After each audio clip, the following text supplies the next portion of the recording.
Hey everyone, my name is Josh and welcome back to your fourth stimulus package and news update. We have a lot of news to get into in today's video, but first, if you would like to receive 1 free stock from Robinhood and 2 free stocks from Webull, valued up to over $2,000, make sure to claim them by clicking my links, which you will find in the description box below. Okay, so President Biden made the trip down to Atlanta, Georgia on Tuesday, where he vowed to pass voting rights legislation, even if that means nuking the filibuster. In his speech, he said we need stronger voting protections, and he framed the efforts as a matter of historical significance, suggesting that lawmakers should decide whether they want to be on the side of Abraham Lincoln or Jefferson Davis. Pretty much calling Republicans who are opposed to these voting rights bills, as well as Joe Manchin and Kyrsten Sinema who are opposed to killing the filibuster, the Confederates in the Civil War. History has never been kind to those who've sided with voter suppression over voters' rights, and it'll even be less kind for those who side with election subversion. So I ask every elected official in America, how do you want to be remembered? At consequential moments in history, they present a choice. Do you want to be on the side of Dr. King or George Wallace? Do you want to be on the side of John Lewis or Bull Connor? Do you want to be on the side of Abraham Lincoln or Jefferson Davis?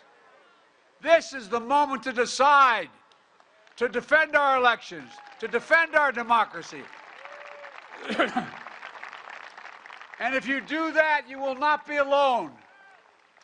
That's because the struggle to protect voting rights has never been born by one group alone.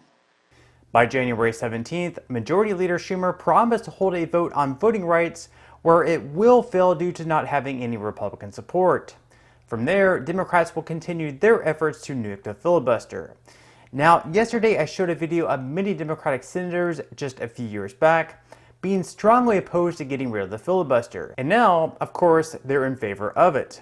I'll go ahead and show it once again in this video, but if you've already seen it, feel free to skip through it. Let us go no further down this road. I hope the Republican leader and I can, in the coming months, find a way to build a firewall around the legislative filibuster, which is the most important distinction between the Senate and the House. When you were in the minority, you joined plenty of efforts to filibuster legislation. The big difference is that we were always willing to negotiate in a bipartisan way. Mitch McConnell isn't. Why would you not think this is the beginning of the end for the filibuster? We cannot fail on key things to our democracy like S1, and everything's on the table. No, I'm not crazy about getting rid of the filibuster. At the end of the day, we have to end the filibuster. It is just unfair and undemocratic for a minority of the Senate to prevent what the majority of people want in this country, in the House and in the Senate. Everybody I've talked to believe that the legislative filibuster should stay there, and I will personally resist efforts to get rid of it. I think the filibuster is going to be a defining debate for our party, whether we want to start delivering real results. We need to deliver on the demands, not of Democrats, but of Americans who want to see their government function. I strongly oppose the filibuster, especially the abuse of the filibuster. It's not so much the use, it's really the abuse that was the trademark of Republicans in the last session, will still in that session. But I would use, as Senator Murphy just said, every tool at our disposal. The rules are the rules. I've stated repeatedly, literally for 10 years that I've been in the United States Senate, that I advocate abolishing the filibuster or drastically reforming it. I'm committed to never voting to change the legislative filibuster. I'm not ready to get rid of the filibuster yet. But frankly, Joy, we have to make progress, and we have to deliver on the results the American people are looking for. What about that nuclear option, doing away with the filibuster? Well, I can tell you that would be the end of the Senate as it was originally devised and created going back to our founding fathers. Does it mean you should get rid of the filibuster? Well, we should obviously take a look at it. If it's going to stop essential business for the United States Senate, we have to reevaluate it. So, of course, Republicans are now calling them hypocrites for their sudden change of decision. Here is a response from Democrats on being called hypocrites from their change of tone. All four of you signed this letter back in 2017 saying you would oppose changes to the filibuster, that it was important to protect minorities' right to input and all this. I know you feel this bill is particularly important. but I just came from a Republican press conference where they called all of you hypocrites for changing your view on that, and I'm curious what you say to that. My quick answer is because this is about democracy, not about policy. I answered that in my remarks. And let me say that as somebody who signed that at the time, we were not where we are today, where in terms of this continual abuse, really the tyranny of the minority using the filibuster, and on top of that, a violent attempt to overthrow an election, and a national strategy now, a partisan strategy in Michigan, in places across the country, to literally take away people's freedom to vote. So this has changed. I care passionately about climate change and about other issues, but this is fundamentally about whether or not people in our country will have the freedom to vote and whether or not we'll have a democracy. Can I just say on this, if they were having this press conference that they did today, back in the 1780s, they'd call James Madison a hypocrite. James Madison was asked to draft the Constitution, and he didn't believe that there should be a Bill of Rights. Then he saw Baptist ministers getting persecuted because they weren't Church of England in Orange County where he lived. And he decided, I guess maybe we need a Bill of Rights. That letter was written before one of the largest efforts in the history of this country to disenfranchise voters. It wasn't just an attack on January 6th. It was for a particular purpose, to disenfranchise 80 million people. And this Senate hardly is worth the name Senate if it's unwilling to respond to something like that. And so, yeah, I did write that in 2017, and I wrote it sincerely. But based on what we've seen, I feel like the rational response of anybody is to try to protect the democracy, and that's what these voting rights bills do. Just really quickly, and that is, this is really important for our democracy, number one. Number two, don't think for a second that China and Russia isn't paying real attention to this and meddling where they can. And number three, we're not talking about doing away with the filibuster.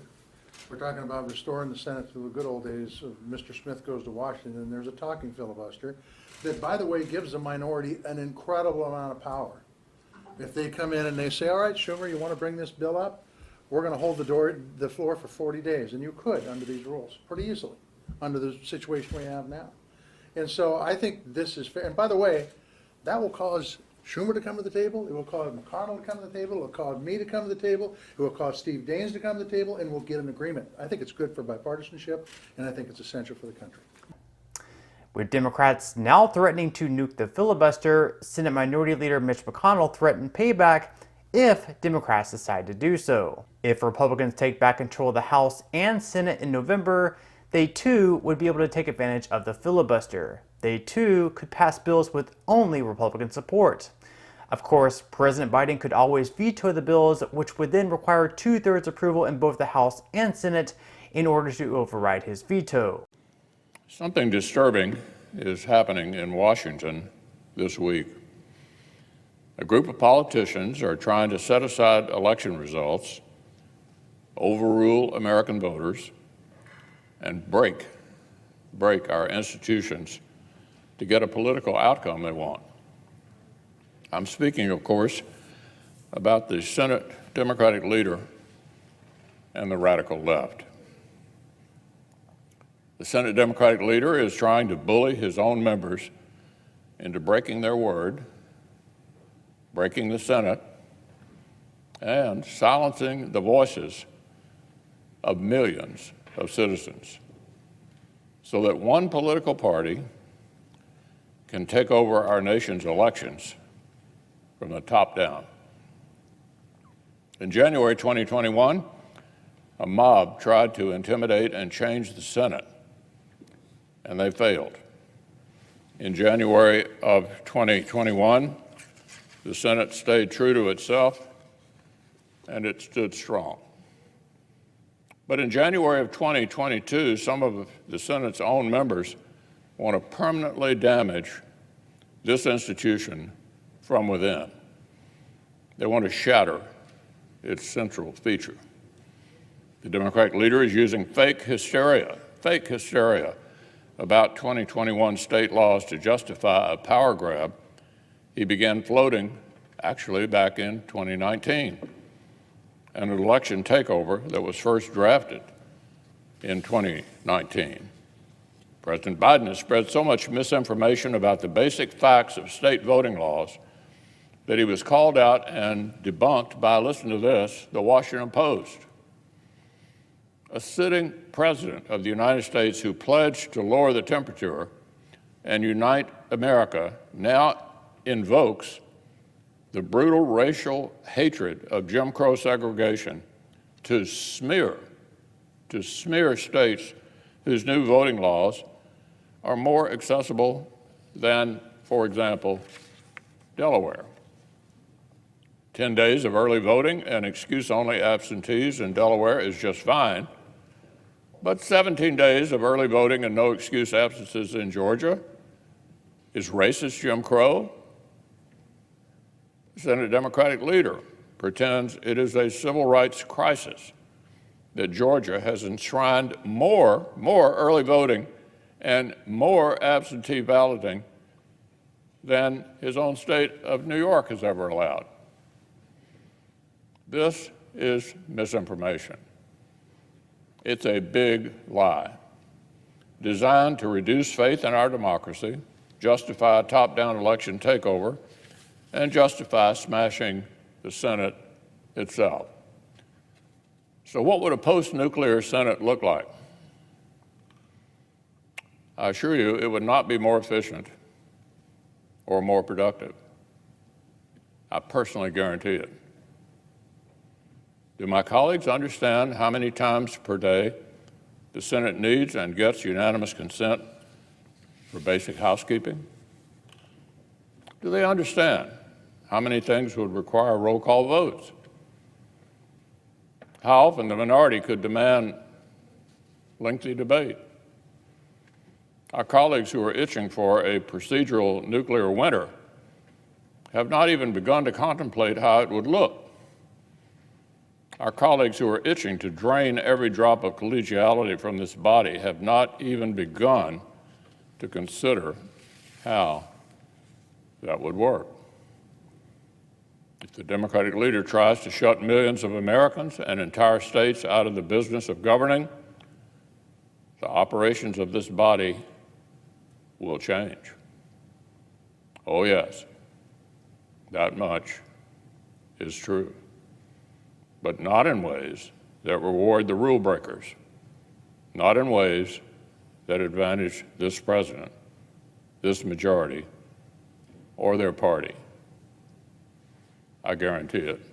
Okay, so in some Build Back Better news, well, there's really not too much to say. Senator Bernie Sanders, however, has called on Democrats recently to make a major course correction that focuses on fighting for America's working class and standing up to powerful corporate interests. He believes their major agenda, which was Build Back Better, has completely stalled out, and their party now faces tough prospects in the elections coming up in November.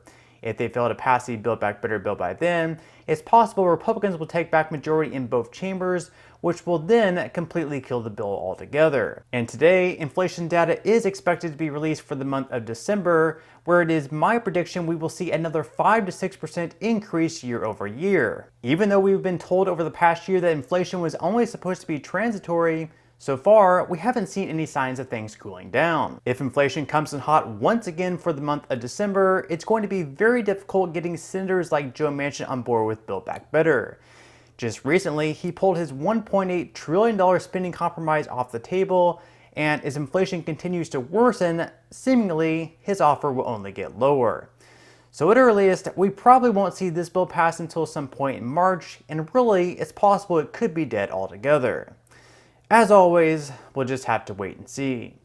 But on that note, I'm going to go ahead and wrap up this video. Again, if you would like to receive 1 free stock from Robinhood and 2 free stocks from Webull, make sure to claim them by clicking my links in the description box below. So once again, I do hope that everyone has a great and safe rest of their day. And as always, I'll see you in the next video.